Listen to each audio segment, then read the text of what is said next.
un podcast de 10, producido y editado desde el Liceo número 10 de Montevideo. Hoy, a pedido de nuestros estudiantes y sobre todo de los delegados que integran este liceo, vamos a trabajar con un tema importantísimo, el tema de la migración. Comienzos del siglo XX, cuando los barcos llegaban al puerto de Montevideo cargados de gallegos, asturianos, vascos y canarios, Uruguay se veía como una tierra abierta, donde la gente podía rehacer su vida. Un país joven, con ganas de poblarse, que invitaba a quienes venían de lejos a aportar sus oficios, su música, sus comidas y su manera de ver el mundo. Más de un siglo después, cuando hoy llegan venezolanos, cubanos o dominicanos, con historias distintas, pero con esperanzas parecidas, el gesto del país se repite. Uruguay vuelve a ser un lugar donde muchos buscan estabilidad, trabajo y un espacio para reinventarse. En ambas épocas, lo que más se nota no es solamente la necesidad económica, que siempre estuvo, sino el impacto cultural. Los españoles de entonces trajeron palabras, recetas, asociaciones, fiestas y una forma de sociabilidad que terminó mezclándose con lo criollo, hasta volverse parte del Uruguay mismo. Lo mismo ocurre hoy, aunque con otros acentos y ritmos. La gastronomía caribeña se mezcla con la cocina local. Nuevas músicas se escuchan en los barrios y las historias de vida de quienes llegan amplían las formas del ser uruguayo. Así, entre aquellos inmigrantes que venían con baúles de madera y los que hoy viajan con una valija pequeña y un celular, hay un punto en común.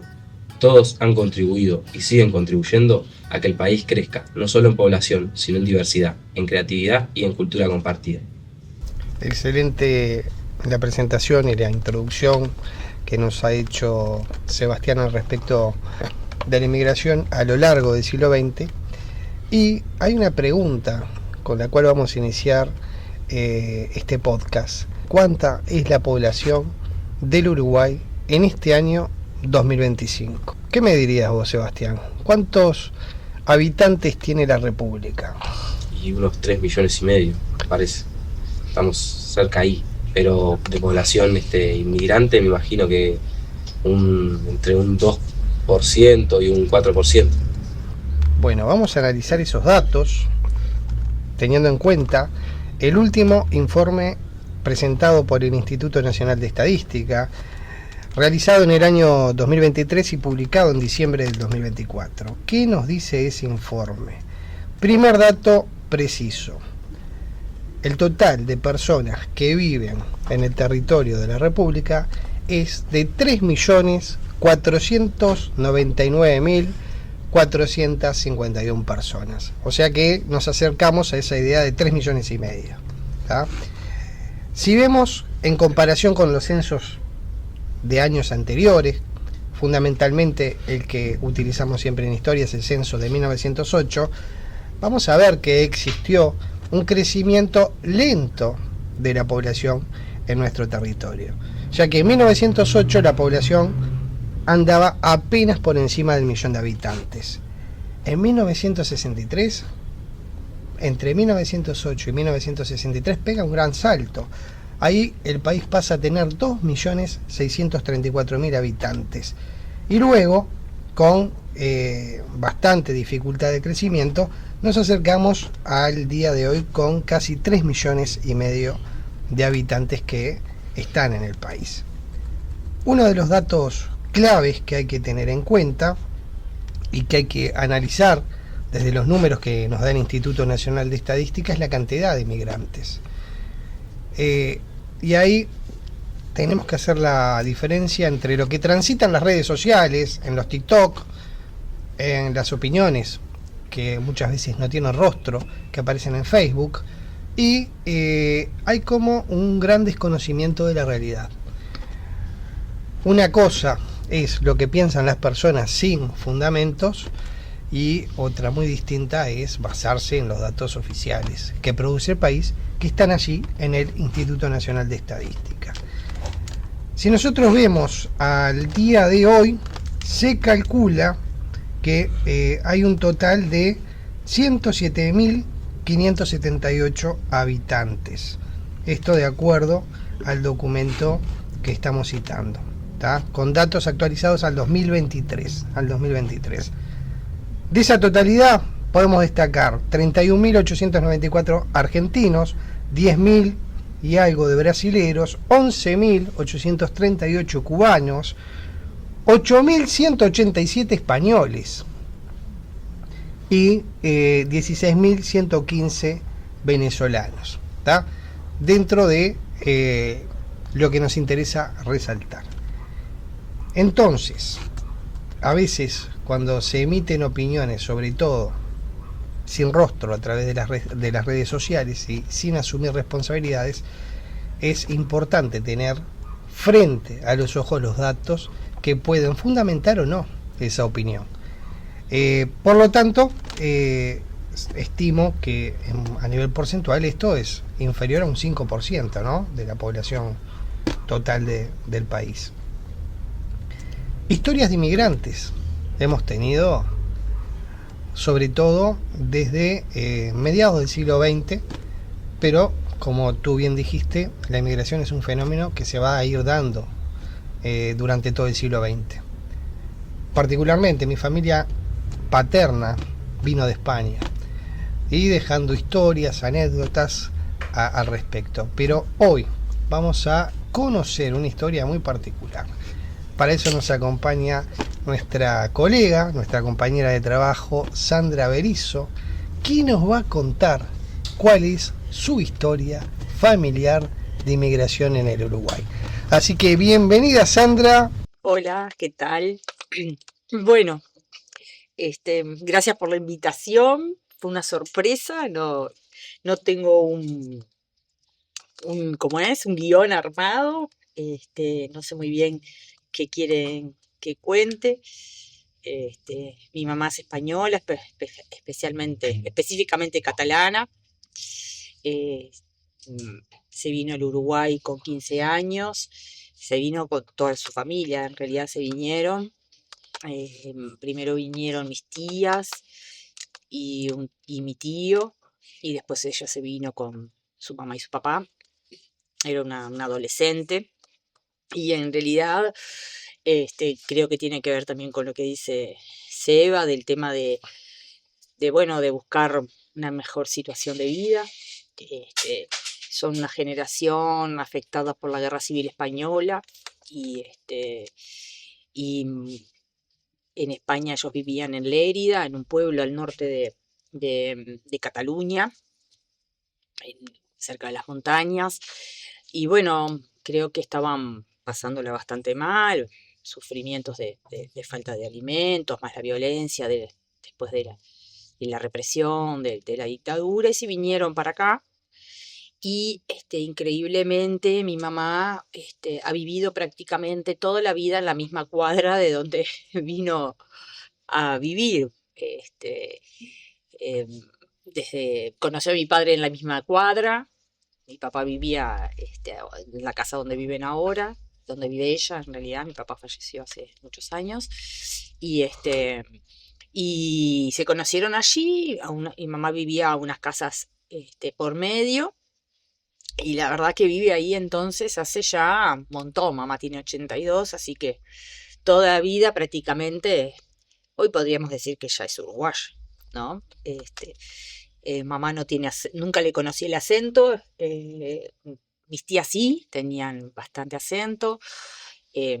Y tal, lo bueno es que entre ellas aprendimos a escuchar catalán. No sabemos hablar catalán. Eso es un debe de la familia, me parece, con las hijas. Sí, a escuchar catalán, porque obviamente entre ellas, cuando nos juntábamos y se reunían, esa era su lengua. Y entonces estábamos muy acostumbradas a escuchar y a entender todo, pero no hubo un aprendizaje del idioma. Mamá en casa no hablaba catalán, creo que porque mi papá ya no entendía, decía, o sea, decía que no entendía.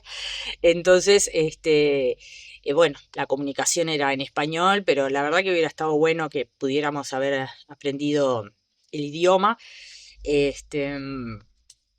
Y qué decirles, después, yo qué sé, yo nací a fines de los 60, mamá ya hacía ya como más, sí, casi una década que estaba acá. Lo que yo tengo así como de repente recuerdo capaz de alguna afectación al ser inmigrante, ¿no? Capaz que el llamarlos, viste, con desprecio gallegos, ¿verdad? Porque a todos los inmigrantes, si sos español, sos gallego. No importa de dónde vengas, no importa lo que hables. Y bueno, todos son gallegos. Capaz que también el hecho de un poco del desprecio de ser gallego, ¿no? Porque bueno, está esa concepción del gallego bruto, del gallego burro, ¿verdad? Que vino acá, entonces como que nosotros, los uruguayos, seríamos mucho más inteligentes que estos inmigrantes.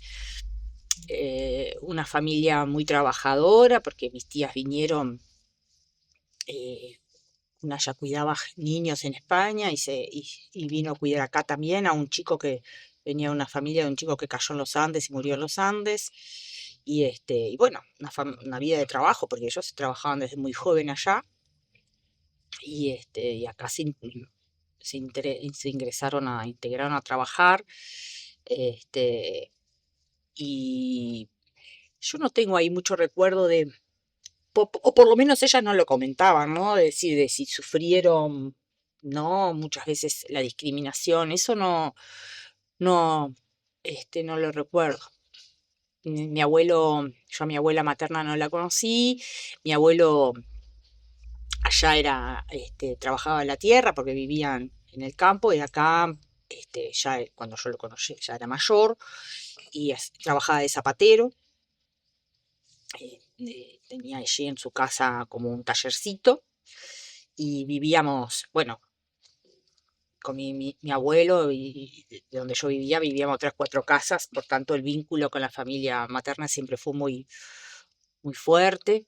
Este, em, lo que no hubo fue, por ejemplo, como de repente con otras familias, la integración a las comunidades, ¿no? En este caso al Casal Catalá. Alguna vez fuimos, pero no fue una familia que tuviera como, no sé si tuvieron la necesidad o no, porque a veces, viste, las familias no hablamos de ciertas cosas. Mis tías fallecieron ya hace muchos años, entonces, y mi mamá creo que de a poco como que se fue también uruguayizando, este, y las que eran más, una tía mía que era como mucho más nacionalista, digamos, tampoco se integraron a la comunidad catalana.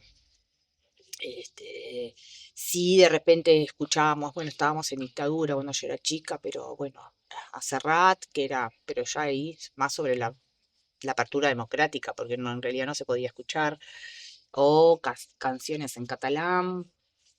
Ellos estuvieron muchos años sin volver a España, además, ¿no?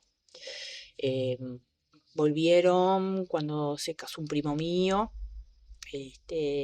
pero habían pasado ya muchos años, ya no me acuerdo mi primo se casó como en la década del 80, y ahí fue cuando volvieron a reencontrarse, con su familia, em, porque mi primo y mi tío se fueron, mis primos nacieron acá y se fueron de vuelta para España, ellos viven en Galicia, y no había tampoco una fuerte comunicación con la familia, ¿no? Creo que eso, la vuelta a España fue como un elemento de engancharlos de vuelta, de contactarlos con sus tíos. En algún momento vinieron los tíos, que era el hermano de mi abuela y unas primas. Este, pero, por ejemplo, mamá, cuando volvió a España en ese momento, viste, se empiezan a sentir como que, bueno, acá son extranjeros y allá cuando van también son extranjeros, porque hace tantos años que ya no están, que incluso la lengua, ¿no? Es decir, el catalán que ellos hablan o hablaban no es el mismo catalán que hablan hoy en España, en Cataluña, más allá de que ellos puedan entenderlo, pero como que también, ¿no? La distancia, el tiempo, también les comienza a pesar. Em, yo qué sé, en el caso de mamá, yo creo que tantos años viviendo acá, es uruguayo. Por ejemplo, de los tres, mi mamá aprendió a tomar mate, las otras no tomaban mate. este, porque también era muy chiquilina, ¿no? Cuando llegó. Entonces, como que también la adaptación y creo que el estar también más en contacto, capaz que, bueno, su pareja era uruguaya, aunque mi papá no tomaba mate, pero bueno, este, pero ella sí, por ejemplo, ¿no? Extrañamente. Ella, y después, yo qué sé, de la cultura, capaz que algunas formas algunas cuestiones de comer, alimentos, ¿no?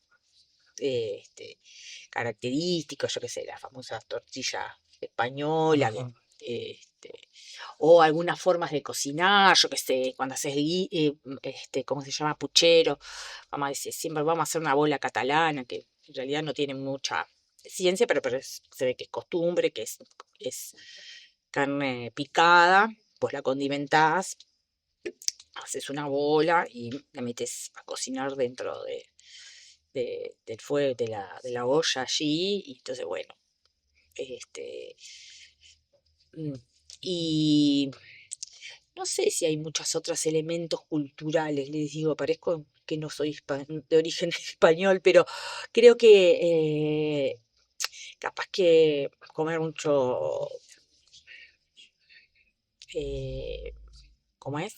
Bueno, garbanzos, ¿ves? Ella mamá siempre cuenta que mi abuela cocinaba muy bien, este, y que siempre comieron muchos garbanzos, entonces eso sí, no así porotos, este, entonces eso es como seguimos, yo que cocino también, ¿viste? Lo que se hereda, no como porotos, comemos garbanzos, tortillas de papa, yo qué sé.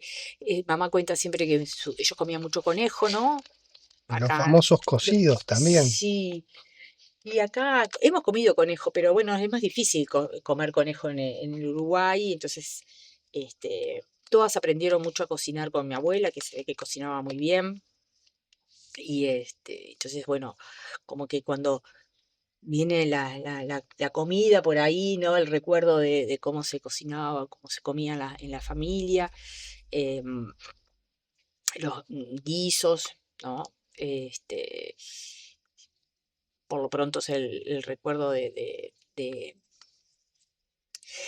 pater familia, ¿no? No nos olvidemos que también son familias de otras generaciones, ¿no? Mis tías le hablaban de usted a mi abuelo.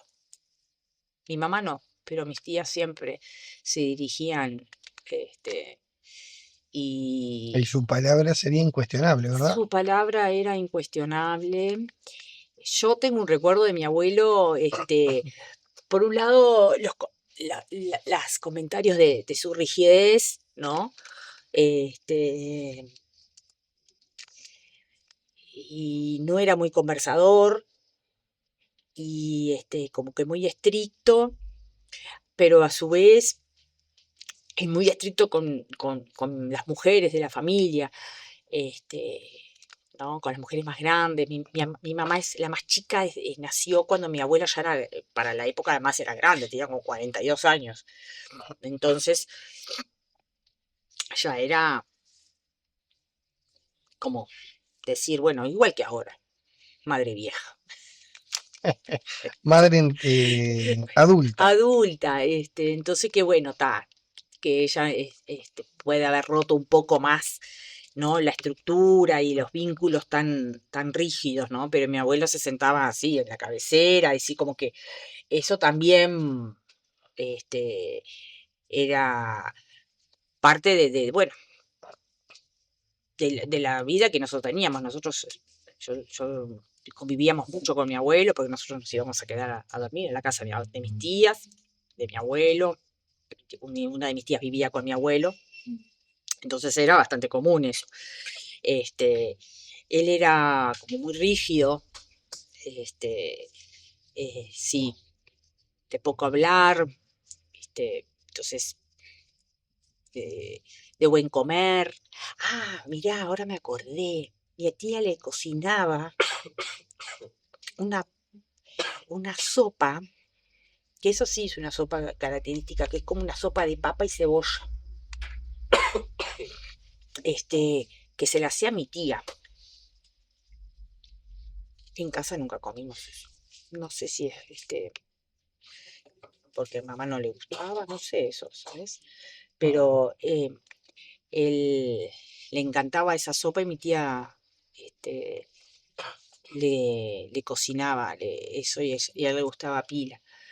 Este, eso, ahora me viste la memoria.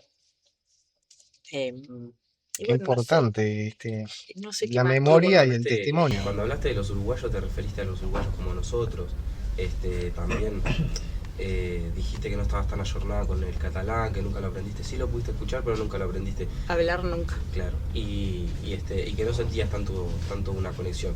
¿Vos crees que esa desconexión con los catalanes o con la cultura catalana se debió más a tu padre que era uruguayo? ¿Se debió a que tu madre no había venido con mucha edad, no había venido tan conocedora del idioma, tan conocedora de la cultura? ¿Qué pensás? ¿Para qué se debió esa uruguayización, por así decirlo? Por un lado, creo que mi mamá era muy chica, tenía 15 años, entonces como que es mucho más fácil, ¿viste? Acá tenemos estudiantes nuestros que si no te dicen que son extranjeros, hasta te cuesta, No te das cuenta. no te das cuenta, ¿no? Por el acento. Este, y por otro lado, creo que mi, yo lo que veo es que como que no buscaron ellas tampoco integrarse a la comunidad catalana, porque si bien de todas las comunidades que hay acá, creo que debe ser una de las más pequeñas, porque no sé, no hay muchos catalanes, eh, em, no, no buscaron, me parece. Incluso ellos tienen algunas festividades, por ejemplo, la llamada Montserratina, porque, bueno, además una de mis tías se llamaba Montserrat, y que era una festividad que ahí sí fuimos algún año al Casal Catalá. Mi madre no nos llevó, no llevaba a mi tía, y era un encuentro donde vos era una festividad donde siempre encontrabas bizcochos catalanes, viste, el pan de anís que era también muy tradicional, el chocolate, una chocolatada, ¿no? Pero son cosas como muy puntuales. Fuimos 2 o 3 veces a eso y después nunca más fuimos, pero me parece que era por una cuestión más vinculado a que ellas no buscaron tampoco este, incluirse dentro de la comunidad. Yo lo interpreto así, ¿no? Porque en realidad estuvieron muchísimos años acá, ¿no? Porque vinieron y fallecieron acá mis tías. Y mi mamá me parece que nunca le gustó mucho eso, ¿viste? Siempre habló como medio, así como, no te digo desprecio, porque en realidad al calzar el catalán podíamos haber ido a aprender el idioma, por ejemplo. Porque además hay cursos, siempre hubo, pero como que nunca, viste que hay otras comunidades de gallegos, ¿no? De asturianos o de, yo qué sé, hay tantas que, bueno, que los padres buscan que sus hijos, y por ejemplo, ellos tienen un baile típico que es la sardana. Yo no la sabemos ni bailar, ¿no? Saltamos así, vamos, escuchamos, ¿no? Yo creo que esa vuelta a España, incluso ellos sí vinieron, viste, con mucha. En aquel momento estaban los cassettes, ¿no? Los cassettes de los grabadores, entonces ahí escuchábamos, sí, sardanas y cantadas en catalán, y, pero no aprendimos a bailar la sardana. Te dicen, sí, se baila así, o capaz que ellas hacían. Mamá sabía poco, porque además, me acuerdo de una cosa, con la dictadura ellos no hablaban catalán, en realidad no les enseñaban el idioma en la escuela ya, porque Franco había prohibido también el vasco, el gallego, los idiomas particulares los había prohibido. Entonces, para mi mamá, también escribir en catalán y poder leer en catalán, para ella era muy, muy difícil, casi no sabía eso. Sabía mucho sí hablarlo, ¿verdad? Porque bueno, obviamente se transmite y no así mis tías, porque se llevaban muchos años con mis tías. Entonces, para ella poderte enseñar era básicamente hablado, ¿no? Entonces ahí ella había un limitante. En el caso digo, pero tampoco buscó que nosotros aprendiéramos a hablar el idioma, ¿no? Yo la verdad que me hubiera gustado, porque a mí, bueno, yo qué sé, sí, no sé si tiene que ver con que nací allí, en esa familia. Yo lo puedo leer, en realidad, porque se parece mucho al francés y las bases que tuvimos de francés en el liceo. Puedo leerlo, puedo también entenderlo. Despacio, ¿no? Porque cuando te hablan rápido ya ahí te vas perdiendo, pero si lo escuchás despacio. Y bueno, y obviamente que cuando mi madre me habla, lo entiendo. No sé si entendería, si algún día viviera en Cataluña, no sé si entendería.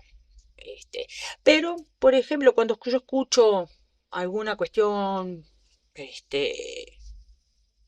catalán, algún discurso y eso puedo, a todo oído, no puedo entenderlo. Y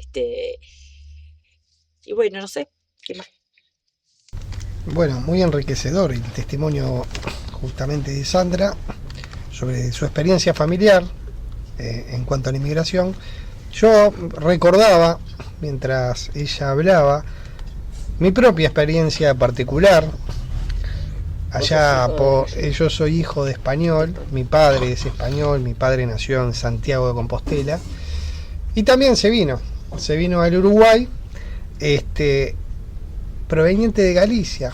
Santiago de Compostela justamente está en la comunidad autónoma de Galicia, ¿no? Y recuerdo que había otros españoles en la pensión donde vivíamos. Una de ellas era Enriqueta, era madrileña, su esposo también, don José, que eran madrileños. Había también el dueño de la pensión donde vivíamos, era de Asturias, asturiano. Entonces, ahora con el testimonio de Sandra, nos remite a otra región de España, a Cataluña, y llegaron españoles, evidentemente, de varias regiones de España, ¿tá? Lo que es interesante es como el uruguayo puso todo en una misma bolsa y en un mismo concepto y se refería a los españoles, a los asturianos, a los gallegos, a los catalanes, a los madrileños, como que si todos fueran gallegos, ¿sí? Entonces, eso implicaba quizás el desconocimiento, ¿sí?, de España, ¿sí?, y de las regiones que tenía España, para justamente meter a todos en esa misma bolsa, en ese mismo concepto de gallegos. No todos eran gallegos, provenían de distintas regiones, pero sí hubo una mayoría gallega. Y esa mayoría gallega tiene su explicación. Justamente Galicia, en ese entonces, década de 40, del 50 y del 60, era una de las regiones más pobres de España. Entonces, eso explica uno de los motivos de la inmigración: la pobreza, la necesidad, la búsqueda de oportunidades en otros lados.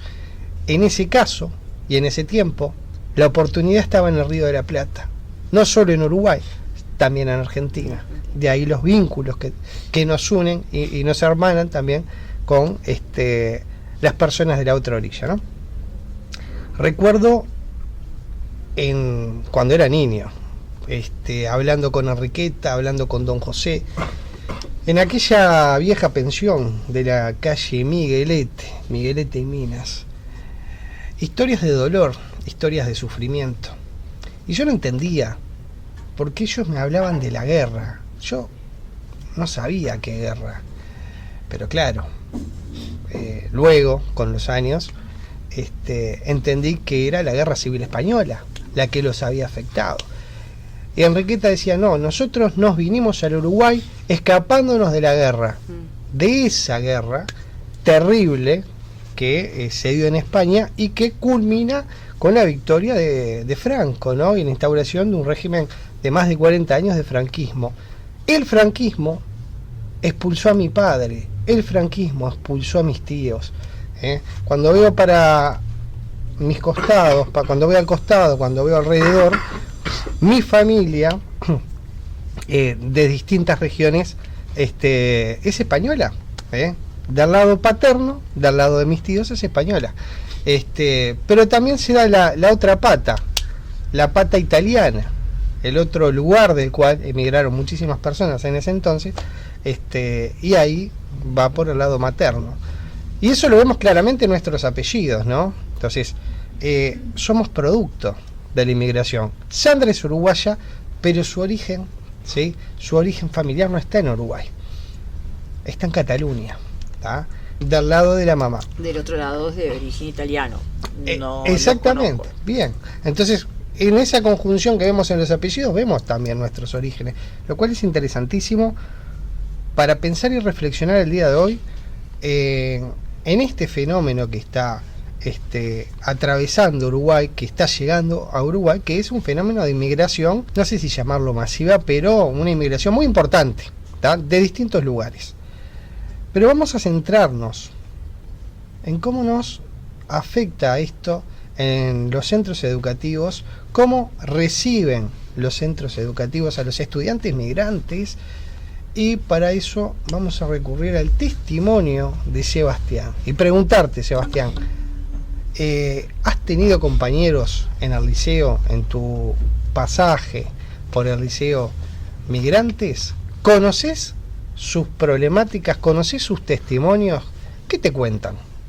¿Y cómo lo ves tú? Sí, bueno, en realidad he tenido muchos compañeros migrantes, muchos compañeros venezolanos, cubanos, con unos y con otros he hecho muy buenas amistades, pero siempre lo he tomado a cada compañero migrante, lo he tomado como uno más, y ni siquiera me he pensado, no me he parado a imaginar que mi compañero puede llegar a venir de una situación, de un contexto, puede venir huyendo, escapando de alguna problemática, de algún conflicto, de alguna necesidad. Siempre me imaginé que era un compañero más, un uruguayo más, por así decirlo, y no como una persona que venía a Uruguay, que venía a mi país para tener una mejor vida, para progresar un poco más, para tener mejores oportunidades, y siempre se nos escapa, yo creo que por un poco de ignorancia, por un poco de falta de empatía, el preguntar, che, ¿cómo viniste? Che, ¿está todo bien? ¿Necesitas algo? Lo que sea, ¿cuál es tu historia? Conocer un poco de la cultura de ellos también. Podemos conocer, capaz que por algún detalle, en alguna conversación que puedas tener, que salta alguna idea, algún detalle, alguna anécdota, pero no mucho más. En realidad no he tenido la oportunidad de preguntar si ellos han venido por X o Y razón, y si fueron empujados a venir acá o vinieron por elección propia para conocer el país y se enamoraron, les gustó. Siempre he tenido compañeros mayoritariamente venezolanos, y todos comparten un poquito el acento, las ganas de participar, las ganas de estar. Siempre he tenido compañeros inmigrantes que tienen eso que el uruguayo no tiene, que son más coloridos, que son más vivos, que son un poco más empáticos, más compañeros. Son carnavaleros, como les digo yo. Su personalidad es como 100% los 12 meses del año, son un poco así. Siempre se ha dicho, ¿no?, que el uruguayo es un poco gris. Capaz que ahí lo vemos, ¿no? Yo, viste, que conversando con Jorge, que es cubano, una de las cosas que me decía es eso, ¿no? Que nosotros somos mucho más, comparativamente, como mucho más grises, ¿no? Aburridos. Sí, ¿no? Claro, y él planteaba esa diferencia, ¿no? Es decir, ya solo la música todo el día, el bullicio, nosotros somos, sí, más aburridos, diríamos, comparativamente que capaz que los centroamericanos, ¿no? Y los del norte de América Latina, que son... Sí. Bueno, el otro día, charlando con el papá de un amigo, me comentaba, él trabaja de Uber. Siempre trabajó de Uber, y vino con con las ganas de continuar con ese trabajo, ¿verdad? Y notaba que cuando trabajaba en Venezuela, un semáforo que se demorara un poquito en salir, ya tenía una pita encima, ya alguien le estaba gritando, ya alguien lo estaba apurando, y cuando llegaba acá a Uruguay, no le pasaba. Como que si le pitaban o le gritaban o lo apuraban, era muy ocasionalmente, un día en el que, bueno, se puede esperar, un día de partido, un día que el tránsito está trancado, pero no, como que el uruguayo no apura, que el uruguayo es más calmo, el uruguayo no tiene tanta necesidad de empujarlo. Yo lo veo por otro lado, la Sí, verdad. los que estamos Yo acá. creo que ellos que estamos acá Creemos que. vemos el tránsito y vemos una locura, pero no me imagino lo que puede llegar a ser allá, que ellos sienten como todo lo contrario, ¿verdad? Y es una persona aparte que trabaja todo el día de Uber, trabaja 8 o 10 horas de Uber y está todo el día en la calle y cada tanto le pegan un bocinazo, me parece un poco raro, pero sí, veo ese contraste como en la velocidad que tienen ellos, en el apuro, como esa locura que se maneja y que acá es como más, ellos lo ven calmo, lo ven más, o más gris.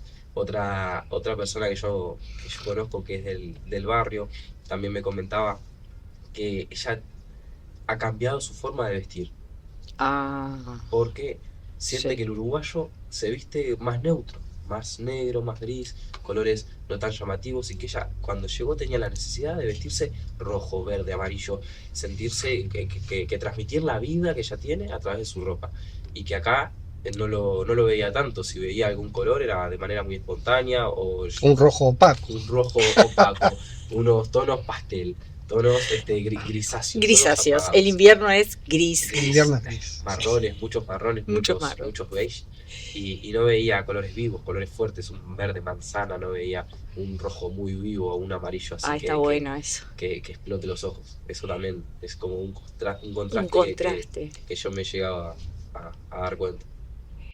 Pobres digo porque en realidad es verdad eso, viste, está bueno las miradas de los otros, ¿no? Eh, Porque a veces nosotros decimos, pa, qué grises somos nosotros, y decimos, pa, pero igual no me pondría determinados colores o no me vestiría, ¿no?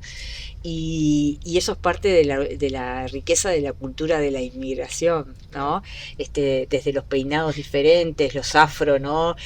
Los pañuelos en las cabezas, los colores, el hablar muy alto. Jorge me decía que ellos son también de hablar alto, ¿no? De gritar. Yo creo que nosotros somos gritones, pero me parece que también tiene que ver con lo latino, ¿no?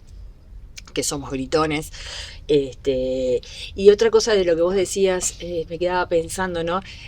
Si también les preguntamos a ellos, cuánto les cuesta la adaptación, ¿no? Cómo se sienten, porque, viste, mi mamá decía, bueno, acá te dicen gallego.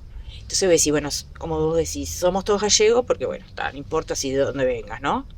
Este, y después está el gallego despectivo, ¿no? La forma de Ajá. designar al otro como, ¿no? El gallego de mierda, el gallego pata sucia, el gallego, ¿no? Ajá. Vos sabés que yo tenía una tía que siempre nos decía eso en broma sobre mi abuelo. Fay, nosotros, mi hermana mayor y yo nos poníamos furiosas. Pero ella, si bien lo decía en broma, en realidad creo que había como una cuestión instalada de que era eso, ¿no? El gallego coloroso, el gallego muriento, ¿no? El gallego. Y, entonces pensando en los chiquilines, ¿no? Que son los que nos llegan a nosotros acá, también ver cómo se sienten ellos. Acá hay chiquilines que han sufrido mucho, bueno, Sí, ¿no? Y por supuesto. que sabemos que sufren mucho este, el estar acá, porque bueno, tienen sus familias rotas y a Claro. veces viven acá con la mamá o con el papá, el resto de su familia está allá, Lo que significa el desarraigo, el ¿no? desarraigo. Porque uno viene a un país desconocido, a veces con un familiar, pero el resto de la familia queda en el país de Queda en el origen. país. Y son situaciones muy dolorosas y muy angustiantes, sobre todo que las vemos en la educación con adolescentes, que ahí está muchas veces el acompañamiento que debemos hacer desde las instituciones públicas para lograr justamente esa inclusión real en nuestro sistema educativo y para que se sientan mejor, un poco más cómodos en este país que les es ajeno y que a veces también desde el prejuicio, desde quizás desde la xenofobia en otras oportunidades, se los trata de manera despectiva, se los insulta. Entonces, como decía Sandra, el término de origen pasa a ser algo despectivo y no algo que identifica a la persona, lo cual es algo muy triste y esperemos que no avance en este país, porque en ese sentido el camino tiene que ser la integración de todos los habitantes que están justamente en la República. Yo sabes que creo ahí que me parece que parte de la función nuestra del sistema educativo es trabajar por profundizar una idea de que el Uruguay es un Uruguay, ¿no? Justamente, ¿no? De multicultural, ¿no? Porque a veces creemos que, no sé, ¿no? Nos quedamos con la uruguayés, claro, y definimos que somos multicultural, único claro. Entonces, en la medida que nosotros podamos, ¿no? Profundizar en esa idea y darle apertura a los diferentes orígenes, incluyendo la población afro e incluyendo la población de origen india, ¿no? Nativa en el Uruguay, por una cuestión de apertura de cabeza, ¿no? Y de pensar de que nosotros no somos solamente esto, ¿no? Y en parte también ir desterrando que nosotros venimos de los barcos, ¿verdad? Y que somos todos blancos, porque ahí también importa mucho, me parece, en el tema de la inmigración, ¿no? La aceptación del diferente, me parece que es clave. Nosotros porque venimos de la Europa blanca, ¿no? Pero hay otra Europa, la Europa del Este, que siempre ha sido considerada como el sur de la Europa pobre, la Europa de la gente, ¿no? Que no, con menos inteligencia, bueno, en la época del terrismo, ¿no? La concepción de que los del Este eran menos inteligentes que los latinos. Increíblemente los nórdicos creen que los latinos somos más inferiores, ¿no? Es decir, el discurso... Todas concepciones racistas. Entonces me parece que nosotros, y esto nos hace muy bien, que nosotros los chiquines estén en nuestras aulas, y que creo que nos hace muy bien que estén en nuestras aulas, pero a su vez nosotros creo que tenemos un déficit. Capaz que el déficit es no darles notoriedad de que tenemos compañeros que no son uruguayos, ¿no? Y que ellos también tienen de dónde aportar, lo que vos decías, Eva, ¿no? Sus costumbres, su vida. Yo, por ejemplo, tenía un venezolano el año pasado que lo rejorobaba con el fútbol. Y si ustedes juegan al fútbol, ¿a qué juegan más? Cuando en Venezuela el primer deporte no era el fútbol antes, ya lo es hace un tiempo, pero no lo era. Y los cubanos no juegan al fútbol, ¿no? Y está buenísimo. Ellos tienen una liga de béisbol con los venezolanos. En el Parque Rivera juegan, y está genial. Y después tenés los indios en la Rambla jugando el cricket. Y entonces me parece que eso hay que hacerlo, como visualizar más. Y que no se formen guetos, digamos, que no se dé un proceso de separación o exclusión, sino todo lo contrario. El proceso tiene que ser a favor de la integración, a favor de la inclusión de las personas que habitan en el país. Porque por el hecho de vivir acá, por supuesto que tienen y adquieren los derechos que otorga nuestra Constitución y nuestras leyes. Uno de esos derechos, y fundamental para nosotros, es el derecho a la educación, que si vemos desde la norma más general, que es la Constitución, se garantiza desde la Constitución, luego desde nuestra ley de educación, la ley 18.437, en la cual se ve a la educación como un derecho humano fundamental, como un bien público, en la cual promueve la universalidad para todos los habitantes del país. Entonces, y aún más importante, la obligatoriedad de la educación desde inicial, primaria y toda la educación secundaria. Esa obligatoriedad, cuando hablamos de menores, cuando hablamos de adolescentes, bueno, hay quienes tienen que estar presentes y hacer cumplir también ese derecho son los padres, ¿verdad? Las instituciones, por supuesto, que tienen su agenda de trabajo para garantizar estos derechos. Sobre todo al ser públicas, es nuestro deber hacer cumplir lo que marca la ley de educación, ¿no? Hacerla cumplir y extenderla. Muchas veces llegan a los liceos, y yo lo comentaba hoy más temprano, personas que se mudan por el barrio y vienen con cierto temor preguntando ¿qué tengo que hacer para inscribirme en esta escuela? Entonces ahí hay una tarea muy importante que deben de hacer todos los liceos públicos, que es la orientación. Particularmente en educación secundaria hay una serie de pasos que están dentro de la página de secundaria para justamente orientar al migrante en los trámites que tiene que realizar. Eso lo tenemos que conocer, ¿sí?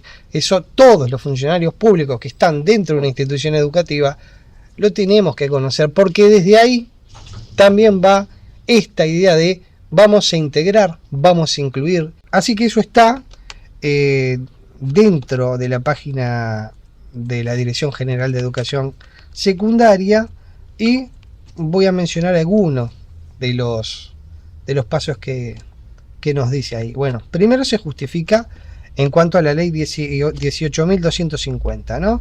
Que dice específicamente: toda persona migrante tendrá derecho a que el Estado le proporcione información relativa a sus derechos, deberes y garantías, especialmente en lo que refiere a su condición migratoria. Las personas migrantes y sus familiares gozarán de los derechos de salud, trabajo, seguridad social, vivienda y educación en igualdad con los nacionales. ¿Tá? Esto es ley. Me obliga a mí como funcionario público, cada vez que aparece un migrante con dudas, ¿tá?, a orientarlo, a guiarlo en lo que tiene que hacer, para justamente garantizar su derecho en este escenario de la educación. Si desean obtener más información sobre esto, quienes estén mirando este video o escuchando este podcast, revisen la página oficial de Educación Secundaria Uruguay, dges.edu.uy, y ahí van a encontrar todas las indicaciones que hay que seguir para justamente poder cursar la educación primaria o secundaria en el Uruguay. Sin más que decir, no sé si ustedes... No, yo, no sé, Seba, vos qué. No, muy contento de que haya podido salir este primer episodio. Esperemos que puedan haber muchos más. Y bueno, y ampliar esta mirada cultural que tenemos. No va a ser ni el primero ni el último de estos episodios, y trataremos de traer algún compañero migrante para conocerlo. Exacto. Trataremos de traer algún que otro profesional para que nos pueda hablar del tema también, y conocer todos los puntos de vista que tenemos en el país sobre este tema, que nos involucra a todos, en el que todos estamos participando de colaborar con la integración, desde saber un poquito más para poder ayudar, desde ser un poco más empático para preguntar, desde animarnos también a que ellos se sientan más cómodos y a veces pegamos un bocinazo más para que ellos se sientan más cómodos, o nos ponemos una ropa un poco más colorida. Así no se sienten tan solos. Nada más.